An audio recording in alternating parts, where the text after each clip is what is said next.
Welcome back to Tom's English Tube.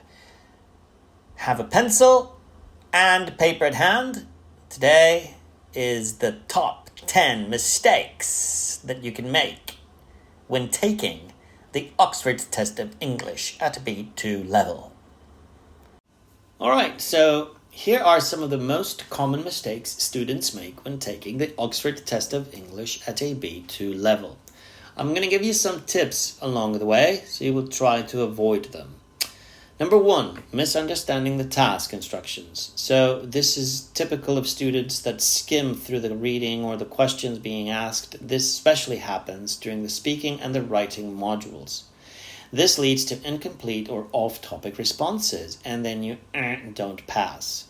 The tip here is always read the prompt carefully, underline the keywords, questions being asked, and ensure your responses cover all the parts.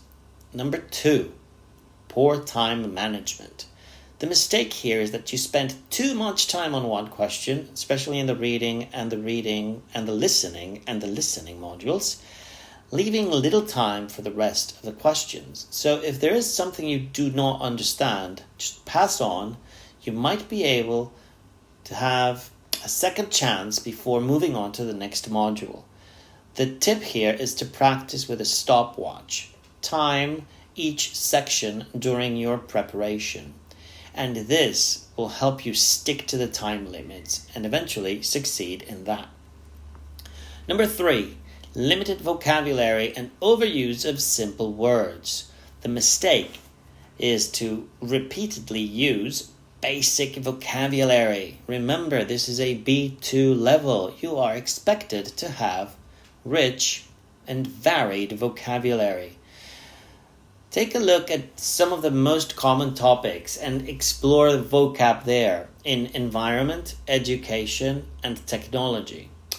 Be sure to use idiomatic expressions and phrases, use synonyms as much as possible, but do not overuse. That is also a in your evaluation. So, mistake number 4, grammar errors. OMG, you should not have any grammar errors at this point. Any incorrect verb tenses, poor subject to verb agreement, or any misuse of modal verbs will definitely make you fail. What's the tip?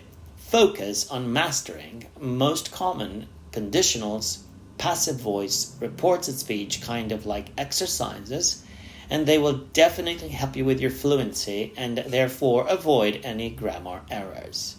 Number 5, overuse of fillers and informal language, like, you know what I mean, and, stuff. It's okay when you're in a casual speaking, friendly tone of voice, but this is an exam. This is an academic assessment. So try to use clear and well-structured language.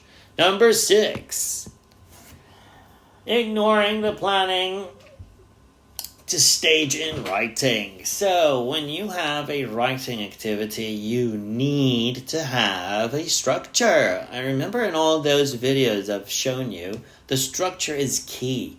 So you need to have a good structure. Remember that each paragraph should at least cover an intro, a reason why, and then a small conclusion.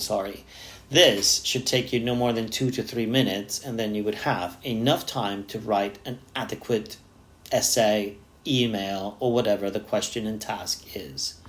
Number 7, not reviewing your work. You should always proofread.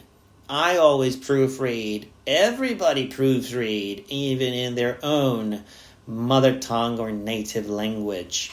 Proofreading doesn't mean that you're stupid. It means you're smart. And if you're smart, you will avoid this mistake, especially for punctuation, spelling, or just missed details. Number 8, very common. Some people memorize a speech for their speaking and then they forget a word and are unable to complete it.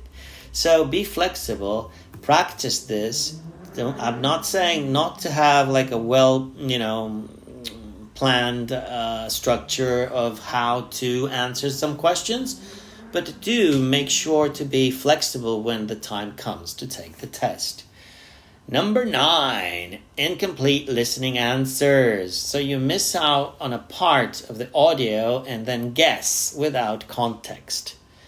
It's a no-no. Do not guess. Yeah, I know you might think it's a 50-50 chance, but it's best not to gamble with the exams, okay? So use prediction strategies and take brief notes during the listening. This will definitely help you. I know that the note-taking at the beginning was not allowed. Double check with your exam center and ask them if there are any notes allowed. So this will definitely give you a heads up in the case it is not. And last but not least, not practicing the computer-based format.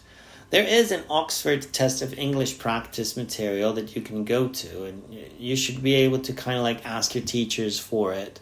It is a good idea to kind of like run through it, have a dry run and no pressure on it, and see what it is like. Usually it's not exactly the same as the one you will see or you will find online, but it will give you, a general idea of what to expect. All in all, I wish you good luck, happy studying, and as I always say, ciao ciao, and have a happy life.